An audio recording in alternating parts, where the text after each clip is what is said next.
कि बेटी बचाओ बेटी पढ़ाओ, अब बेटी पढ़ाओ, अब बेटी पढ़ाओ। हम भारतीयों का टैलेंट जिस और हम ये वीडियो देखा आपने, दो वीडियो अभी हाल ही में वर्ल्ड इकोनॉमिक फोरम पर प्रधानमंत्री हकलाने लगे थे जैसी टेलीप्रॉम्प्टर बंद हुआ और अब उन्होंने बेटी पढ़ाओ बेटी बचाओ की जगह बेटी पटाओ बोल दिया। दरअसल उनकी उम्र है 70 साल। ये क्या स्लिप ऑफ टंग है?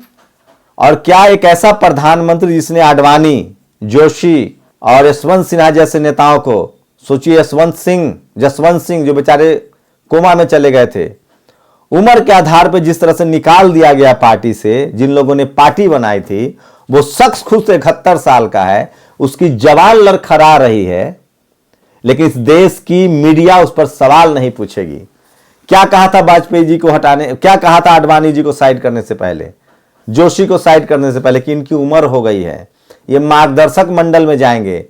अब मोदी जी आपकी उम्र का तो असर दिखने लगा है। मान लीजिए आपकी ये जो अल्फाज हैं आपका इसको बोलते हैं slip of tongue, Beti Padhao Beti Bachao. आप सोचिए, आप उस दिन जिम वाला वीडियो देखिएगा, वो कैसे हकलाने लगे थे। पूरी दुनिया में स्वास्थ्य के आधार पे लोग सीएम पीएम का पद छोड़ते हैं, लेकिन बीजेपी में ऐसा नहीं होता है। मनोहर पर्रिकर याद है कितनी खराब स्थिति हो गई थी उनकी, लेकिन उन्होंने नहीं छोड़ा था पद। प्रधानमंत्री आपको लगता है पद छोड़ देंगे, लेकिन उम्र साफ साफ पता चल रही है। मतलब हमारे यहाँ एक कहावत है, मतलब ये एंटी वुमेन कहावत है, इस तरह की कहावतें मैं के समर्थक नहीं हूं, लेकिन उम्र तो होता है, उम्र आप उससे भाग नहीं सकते हैं। उम्र इस आपकी सच्चाई है। 71 साल की उम्र हो गई है, लेकिन सोचिए 90 साल के लोगों ने काम किया है पॉलिटिक्स में। अभी बोरा थे कांग्रेस में, जब तक रहे तब तक कांग्रेस के खजांची रहे, लेकिन उनकी उम्र हो गई थी। प्रधानमंत्री की भी उम्र हो गई, लेकिन इस पर कोई मीडिया सवाल नहीं पूछेगा। लेकिन कल्पना कीजिए अगर यही कोई नेता सपा बसपा का, मुलायम सिंह जैसे बोल गए थे एक बार, स्लिप ऑफ टंग था कि बच्चों से गलती हो जाती है, किस तरह से कैरेक्टर एसिसिनेशन किया गया था मीडिया के द्वारा। आज भी समाजवादी पार्टी उस दाग को नहीं धो पा रही है, वो भी मुलायम सिंह का स्लिप ऑफ टंग था। मैं डिफेंड नहीं कर रहा हूं मुलायम सिंह को, मैं सिर्फ बता रहा हूं। आज प्रधानमंत्री मोदी बोल गए कि बेटी पढ़ाओ बेटी पटाओ, ये स्लिप ऑफ टंग है। ऐसे भी वो बिना टेलीप्रॉम्प्टर तो बोल नहीं पाते हैं। 71 साल की उम्र हो गई है, फिट फाट दिखने की कोशिश करते हैं, लेकिन जुबान जो है वो अब साथ नहीं दे रहा है। इसलिए सोशल मीडिया पर लोग लिख रहे हैं, उनसे सवाल पूछ रहे हैं। सोचिए क्या लिखा है गिरीश मालवीय ने, बहुत 65 साल की आयु में सरकार रिटायर ही कर देती है। सोचिए 62 साल रिटायरमेंट है, इस सरकार ने सबको 60 साल का रिटायरमेंट किया है। आपको नहीं लगता है कि युवाओं को राजनीति में लाने की जरूरत है? बीजेपी के लिए हम थोड़ी कह रहे कि समाजवादी पार्टी या मायावती जी या किसी और को पीएम बना दो, अपनी पार्टी का किसी युवा को पीएम बना दो। अरे अमित शाह को बना दो भैया। तो गिरीश मालवीय लिखते हैं बहुत से बहुत 65 साल की आयु में सरकार रिटायर कर देती है। साहब की आयु तो 71 साल हो गई है, अभी इनको रिटायरमेंट का वक्त आ गया, वरना कर दीजिए, नहीं तो एक दिन इंटरनेशनल भद पिटवाएंगे साहब। अभी तो वर्ल्ड इकोनॉमिक फोरम में पिटवा चुके हैं। बेटी पटाओ, सठियाने की उम्र तो 60 बरस ही है, पिटवाएंगे क्या, रोज पिटवा रहे हैं सालों से, नवीन अग्रवाल ने कहा है। तो आदरणीय मालवीय जी परमात्मा के प्रकोप की जद में है, तभी कहते भी हैं कि जब भगवान किसी को सजा देता है उसकी बुद्धि हर लेता है। उदाहरण ये मूर्ख मगरूर जिसकी पोल पट्टी खुल गई है और खुल रही है, दिन प्रतिदिन अपने आचरण से कर रहे हैं ऐलान सरेआम। नकल के लिए भी अकल की जरूरत होती है, जो विलुप्त बेहद शर्मनाक है। सोचिए मीडिया मैनेजमेंट के जरिए, मीडिया इवेंट के जरिए किस तरह से एक सबसे लाचार, बेबस और प्राउडी इंसान को, घमंडी इंसान को इस देश में प्रधानमंत्री के पद पर बैठा दिया गया। गुजरात मॉडल, जबकि गुजरात की हकीकत जानिए। मैं पिछले 10 साल से लोगों को बता रहा हूं, गुजरात में जैसी सड़कों से निकलेंगे, इतनी गरीबी है। हमारे यहां शादी ब्याह में गरीब बच्चे अपने शादी ब्याह में झालर उठाते हैं। गुजरात में मैक्सिमम ओबीसी की महिलाएं 100 किलोमीटर जाती हैं गाड़ी पर चढ़ के बत्ती उठाने 100 रुपए के लिए। मैं 2 विधानसभा चुनाव और लोकसभा में गुजरात रहा हूं। इतनी गरीबी है, इतनी लाचारी है कि आप कल्पना नहीं कर सकते हैं। लेकिन वहां न अखबार है, न टीवी है, आप बोल नहीं सकते हैं, आप विरोध प्रदर्शन नहीं कर सकते हैं। मजबूरी का नाम गुजरात है। वहां लोगों को ईडी, इनकम टैक्स, पुलिस के दम पर डरा धमका के रखा गया, किसी को बोलने नहीं दिया गया। मैं पिछले 5 साल से ये बात कह रहा हूं और यही गुजरात मॉडल देश में लागू किया गया। आप बोल नहीं सकते हैं, सरकार से सवाल नहीं पूछ सकते हैं, आपको गिरफ्तार कर लिया जाएगा। इनकम टैक्स के रेड पड़ेंगे। चन्नी के यहां रेड पड़ गया, 6 करोड़ रुपया एक मुख्यमंत्री के कह रहे रिश्तेदार के यहां से मिला है। अरे साहब, आपका तो एक मामूली सा समर्थक 135 करोड़ रुपया रखे हुए था। इस देश के हर शहर में सवर्ण समाज के घर पे छापा मरवाइए। चांदी के प्लेट, सोने के प्लेट में लोग खाना खाते हैं। ये सब कुछ पॉलिटिकल वेंडाटा के नाम पर होता है और आप बोल नहीं पाते हैं, सवाल नहीं पूछ पाते। और इसके लिए इस देश की मीडिया, टेलीविजन और अखबार जिम्मेदार है, जिसने इस देश पर एक ऐसा प्रधानमंत्री थोप दिया जो सुबह से शाम तक झूठ बोलता है, जिसकी क्वालिफिकेशन देखिए, पढ़ा लिखा नहीं होना कोई अपराध नहीं है। मधुलिमीय, कई ऐसे नेता हुए, माफ कीजिएगा, मधुलिमीय नहीं, मैं उनका नाम भूल रहा हूं, जो कांग्रेस के नेता थे। तो सोचिए, इस देश में पढ़ा लिखा नहीं होना कोई अपराध नहीं है। के कामराज याद है किस तरह से उन्होंने इंदिरा गांधी के समय नारा दिया था, 1 मैन 1 पोस्ट। तमिलनाडु के मुख्यमंत्री रहे, कितने बड़े नेता थे कि 1 बार 2 बार नहीं, 3 बार वो तमिलनाडु के मुख्यमंत्री बने, के कामराज। अरे आप सोचिए, राबड़ी देवी वो मुख्यमंत्री बनी, लेकिन किसी ने झूठ नहीं बोला, छुपाया नहीं, जो है सो है वो बताया। लेकिन कैसे आपने एमए पॉलिटिकल साइंस और न जाने तमाम तरह के आडंबर गढ़े, आपको फ्रेंच आता है, जर्मन आता है, वर्ल्ड इकोनॉमिक फोरम पर आप टेलीप्रॉम्प्टर पढ़ रहे हैं। टेलीप्रॉम्प्टर ओबामा का भी पलटा था, लेकिन आप चीजों को संभाल लेते हैं। लेकिन जिस तरह से प्रधानमंत्री का रिएक्शन था, खींच था, तो मैं इसीलिए कह रहा हूं कि इनकी उम्र हो गई है। और सोचिए, जिस शख्स ने अपने पॉलिटिकल राइवलर को, अपने राजनीतिक प्रतिद्वंदियों को किस तरह से बेरहमी से कुचला है, साइड किया है। मैं फिर कह रहा हूं, इतिहास जब लिखा जाएगा ना, तो हरेन पंड्या, जोशी, सुशील जोशी, आडवाणी, जसवंत सिंह, मुरली मनोहर जोशी, इन सब का हिसाब मांगेगा इतिहास। राजनीति में हिटलर का भी इतिहास लिखा गया है। एक दौर था जब लोगों ने हिटलर का महिमा मंडन किया, एक दौर था जब स्टालिन का महिमा मंडन हुआ डर से, एक दौर था जब मुसोलिनी का महिमा मंडन हुआ डर से, एक दौर है जब नॉर्थ कोरिया के जो किम जोंग उन हैं उनका भी महिमा मंडन होता है। लेकिन इतिहास सबका इंसाफ करता है। तभी तो आज सम्राट अशोक, जिसको दफना दिया गया था, उसका भी इतिहास लोग के सामने है। मैं फिर कह रहा हूं, इसी देश में मनमोहन सिंह जैसे प्रधानमंत्री भी हुए हैं। सोचिए, मोदी होते तो क्या करते। गुजरात दंगा का मामला था, प्रधानमंत्री पर संगीन आरोप लग रहे थे।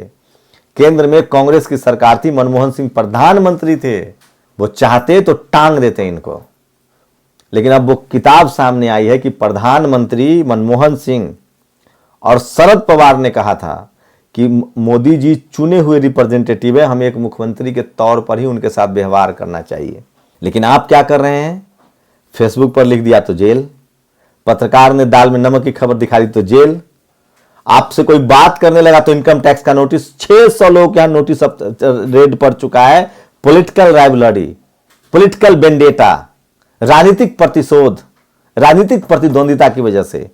मैं फिर कह रहा हूं, रोहिणी सिंह जो कहती हैं कि मोदी जी को हराना है तो मीडिया को हराना होगा, सब कुछ इवेंट मैनेजमेंट है।